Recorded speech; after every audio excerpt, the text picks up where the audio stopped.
बच्चे को किसी दूसरे फील्ड में रुचि है मगर पेरेंट्स उसे स्पेसिफिक पोस्ट पर पद पर देखना चाहते हैं। बच्चे और पेरेंट कैसे सामंजस्य कॉम्प्रोमाइज करें? बाद बाद में बच्चे पर फेलियर का तगमा लगता है, बिल्कुल लगता है, इसमें कोई डाउट नहीं है। बच्चे की उम्र कितनी है ये नहीं लिखी है, और बच्चा यदि 20-25 साल से ऊपर का है तो बच्चे को अपने लिए स्टैंड लेना चाहिए और अपने माँ बाप से भिड़ना पड़े तो भिड़ जाना चाहिए कि मैं अपनी पसंद के ही कार्य की ट्राई करूंगा। क्योंकि अगर वो जिम्मेदार आदमी है तो फिर उसे जिम्मेदारी ले लेनी चाहिए कि मैं अपने कार्यों के लिए खुद जिम्मेदार रहूंगा। यदि वो जिम्मेदारी लेने से डरता है बच्चा, तभी वो माँ बाप की हर बात को मानेगा।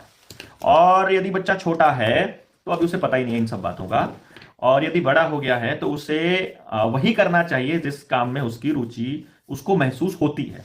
जरूरी नहीं है कि वो हो वही रुचि उसकी, हो सकता है बाद में उसका उससे भी मन उठ जाए, पर उससे कोई बड़ी बात नहीं है, हो जाए तो क्या बात है। बिंदु ये है कि आप उस बच्चे को माँ बाप से ये रिक्वेस्ट है कि आप उस बच्चे को वो सब करने दीजिए, करके ट्राई करने दीजिए, क्या दिक्कत है। आप उसे किसी पद पर देखना चाहते हो तो ट्राई कीजिए, आप उस पद के लिए ट्राई करो, ना कि अपनी इच्छाओं को अपने बच्चे के जरिए पूरा करना। आप बच्चे के मालिक नहीं होते हो, आप बच्चे के संरक्षक हो। आपका बच्चा नहीं है वो, परमात्मा का, प्रकृति का, समाज का बच्चा है, आपके जरिए धरती पर आया है।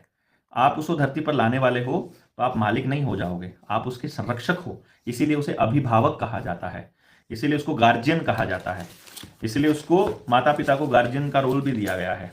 तो बच्चा आपका जो गार्जियन जो आप हो, वो गार्जियन ये ध्यान दें कि बच्चे को अच्छी परवरिश देना, उनको उसकी जिंदगी के लिए तैयार करना आपका नैतिक कर्तव्य है।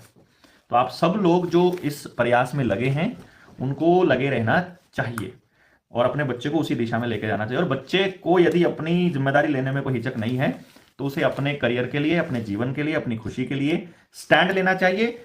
उसने अगर कोई ऐसा कार्य कर लिया जिसमें उसको इंटरेस्ट नहीं है तो फेलियर का जो स्टैंप है वो उसके ऊपर ही लगने वाला है। तो वो ना लगे और वो अपनी जिंदगी को खुशी खुशी जी पाए, इसके लिए ये जरूरी है कि उस बच्चे को उसका जीवन जीने दिया जाए, यार बच्चा अपना स्टैंड खुद ले।